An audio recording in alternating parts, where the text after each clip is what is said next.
But alignment is all about opening up your heart, and it's the place where you begin to trust. Wow.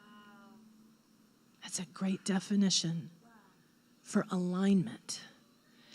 So the point of alignment is the point where you open up your heart and you begin to trust. And so in alignment, we see alignment with this new apostolic thing that God's doing. He's doing a new wineskin. And because we're a prototype of it, we don't know what it's going to look like yet. Because he's just doing it. It's new in the earth right now. And you guys are part of one. And it's super exciting. But in this new apostolic thing that God's doing, there's a lot of equipping going on.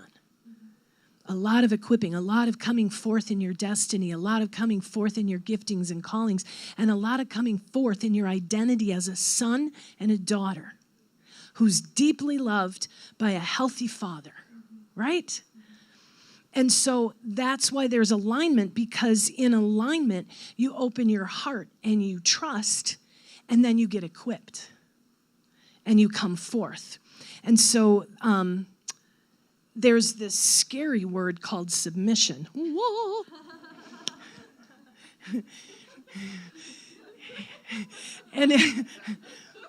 And in some unhealthy places with unhealthy leaders, submission has really been a secret code for, let me control you. And it's really been about control. But true submission is, you know what? I'm going to yield my heart to you. I'm going to risk it. Yeah. I'm going to yield my heart to you.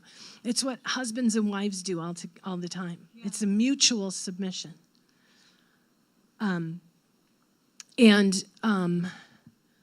So let me think. So the person who's getting equipped has to open their heart. And here's the problem. It's not about protecting our hearts. Because God doesn't want us to be the protector of our hearts. We're not good enough at it. He's much better at it. He wants to be the protector of our hearts. He's much better at it. So you can't be in alignment if your heart is closed.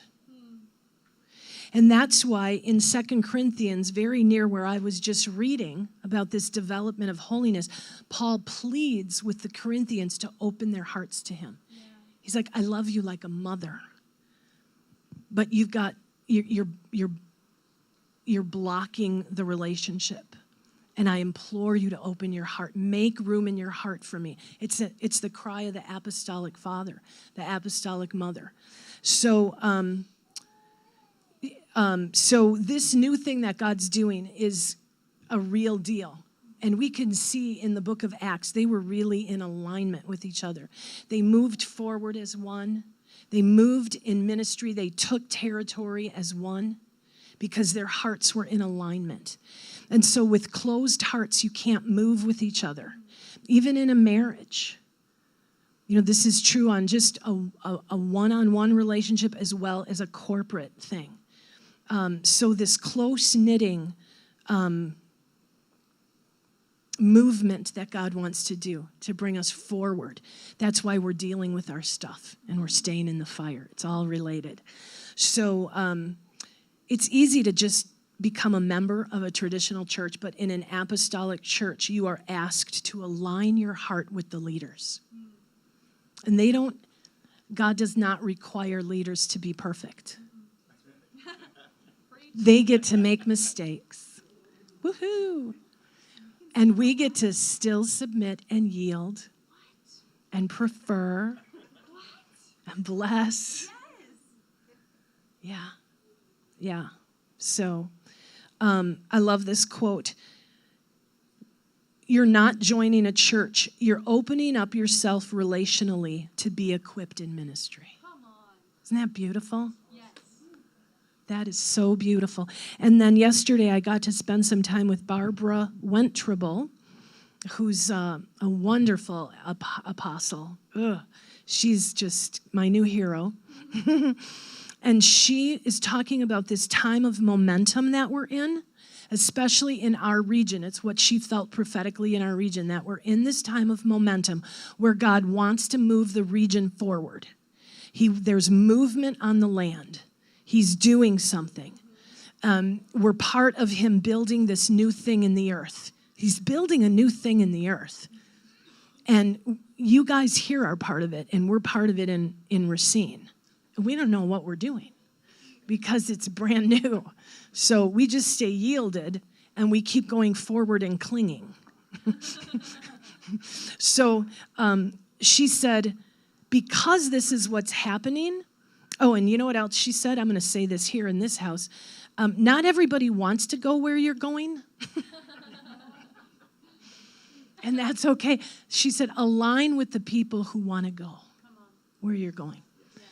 And she said, for God to bring this momentum and this movement and for him to build this new thing that he's building, this apostolic wineskin that he's all about, she said, you have to learn how to align. It's going to be necessary to learn how to align your heart. And I thought, wow, that's interesting, because I had just heard Mark talk about alignment.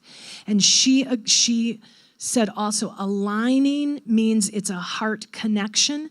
It's a heart connection because it will activate something in you. You join your life together with your leadership, with the team, with your tribe, and then something gets activated in you where you come forth into your destiny. So that's what alignment is all about. And so what happened with us is we were very much in that pastoral wineskin.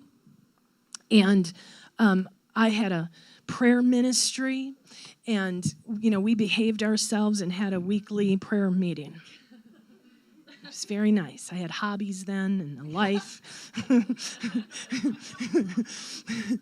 And that seems like a long time ago.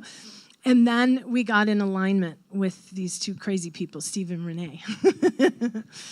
And God aligned us. He got us, we transitioned out of the traditional church wineskin, and we got in alignment with apostolic prophetic, which is God's plan all along, to build the church with the foundation being the apostolic prophetic.